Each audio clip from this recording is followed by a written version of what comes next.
Good morning, everyone. It's Thursday, April 2nd, and wow, the market is being driven by three really powerful stories today. Last night, a single sentence from President Trump pretty much changed the entire game. So let's break down exactly what that means for oil, the broader economy, and of course, gold. And this is it. This is the catalyst, right here. During his address last night, President Trump basically said the conflict with Iran could all be over in 2 weeks. But he added this critical line, with a deal or without one. That one phrase completely flipped the script overnight, and we saw futures just spike. And here is the immediate, visceral reaction in the oil market. Brent crude, it has fallen a massive $13 in just the last 3 sessions, from 118 all the way down to 105. The market is aggressively, and I mean aggressively, pricing out that war premium. Which, brings us to our first big story. Okay, so here's the crucial point. Traders are now looking at the Hormuz crisis as a really simple binary choice. All the nuance, it's gone. Every single headline that comes across the wires is now pushing the market toward one of two very, very different outcomes. Now, this timeline really shows you the tension we're dealing with. See, the original deadline President Trump said is just 4 days away, on April 6th. But his 2 weeks comment, that throws a whole new frame on this, suggesting that maybe all this military pressure is actually opening up a diplomatic window that could go beyond this weekend. So you've got 2 paths here, right? If a deal gets done, you should expect oil to just plummet, probably below $90, and stocks will likely rally hard. But if April 6th comes and goes with no deal, all that risk of escalation gets priced right back in. Every single trader is watching to see which way this thing breaks. All right, let's move on to our second story. So today actually marks 1 year since those Liberation Day tariffs were signed into law.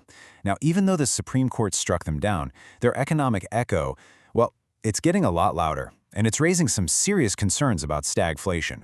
Since those tariffs were enacted last April, the U.S. has lost 89,000 manufacturing jobs. Now, this right here is the stagnation part of stagflation, right? You've got slowing growth and a weakening industrial sector, all while prices are on the rise. And here's the inflation part. Yesterday's ISM Manufacturing Prices Paid number came in at a blistering 78.3. I mean, that is the highest reading we've seen since June of 2022. It's a huge signal that companies are paying way, way more for their raw materials.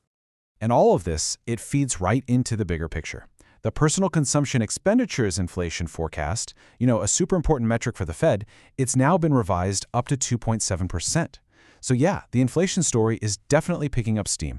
So here's the bottom line. You've got slowing growth, we see it in the job losses, combined with stubbornly high inflation. This setup is basically the nightmare scenario for the Federal Reserve. It boxes them into a corner, leaving them with very little room to cut interest rates, even if the economy keeps getting weaker.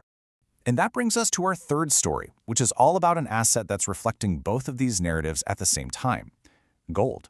I mean, the precious metal is telling a really fascinating story right now about how investors are weighing this geopolitical risk against the threat of inflation. So right now, gold is trading around $4,796.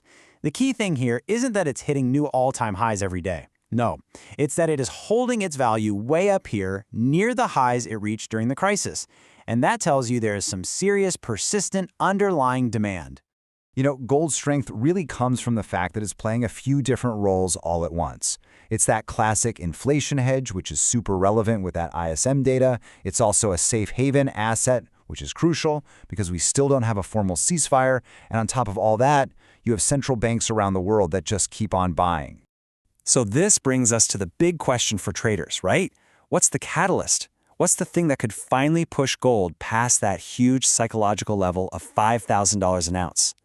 Well, the answer might just be hiding in the data and the headlines that we're watching today.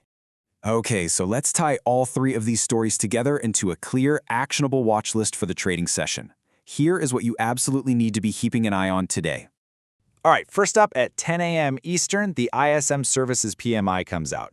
You're going to want to look at the prices paid number there. Why? To see if it confirms the hot manufacturing data. If it does, that stagflation narrative gets a whole lot stronger. Second, keep your eyes glued to Iran headlines all day long. A signal of a formal meeting, that could be the trigger that sends oil tumbling. And third, just keep an eye on broader risk assets. Bitcoin, for example, is flirting with that all-important $70,000 level. So here's a quick snapshot of where we are this morning. Oil is down sharply at 105. The S&P is up for the second day in a row at 65.81. Gold is hanging tough at $47.96, and Bitcoin is hovering just under that $70,000 mark. You know, for the first time in weeks, it feels like the market is finally pricing in a potential way out of this crisis. But, and this is a big but, remember, President Trump's original deadline is still just 4 days away. So while there's this new sense of optimism in the air, you cannot forget that the clock is still running.